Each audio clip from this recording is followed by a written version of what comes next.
In the vast, frozen wilderness of Siberia, a place shrouded in mystery and haunting legends, there lies a dark chapter of history that many have chosen to forget. This is the story of Nazino Island, commonly known as Cannibal Island, a chilling reminder of the extreme measures taken during one of the most brutal regimes in modern history.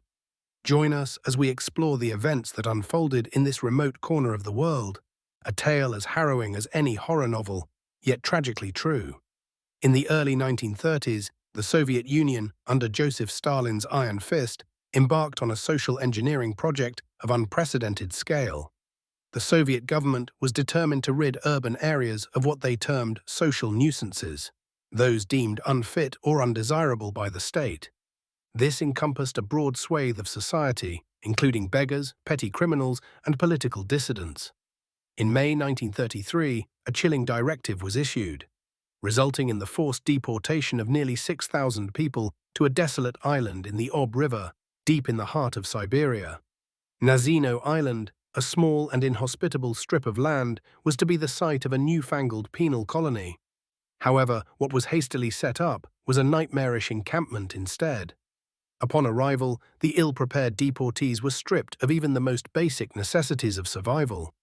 They were left with virtually no food, no shelter, and no tools to cultivate the barren land. Yet the most horrific oversight, whether through neglect or malicious intent, was the fact that there were no plans for their sustainability. The island was more prison than settlement, a death trap lying in wait. In the days that followed, chaos descended upon the camp as supplies dwindled and the harsh realities of isolation and starvation set in.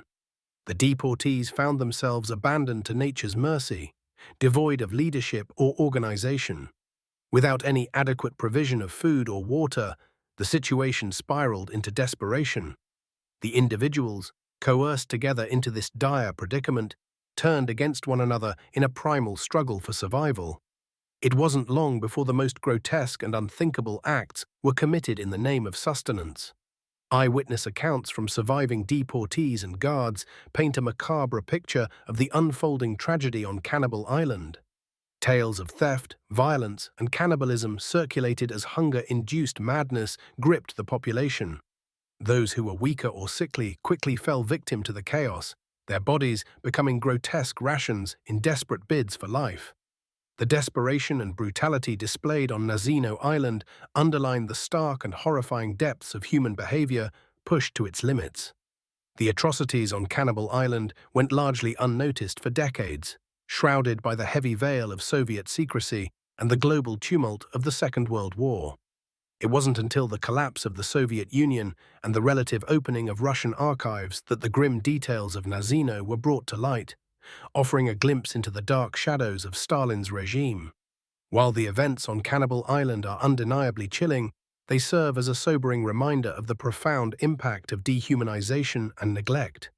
These stories compel us to reflect not only on the capacity for cruelty inherent within political systems, but also on the endurance of the human spirit amidst unimaginable adversity. In conclusion, the tale of Cannibal Island is not merely a horror story. It's a testament to the consequences of unchecked power and the human cost of political experimentation. As we uncover and share these forgotten tragedies, we not only remember the victims, but also learn the vital lessons of empathy and humanity. Keeping these stories alive safeguards against their repetition, ensuring that the missteps of the past serve as guiding beacons for a more just and compassionate future. Thank you for joining us in exploring one of history's most unsettling episodes.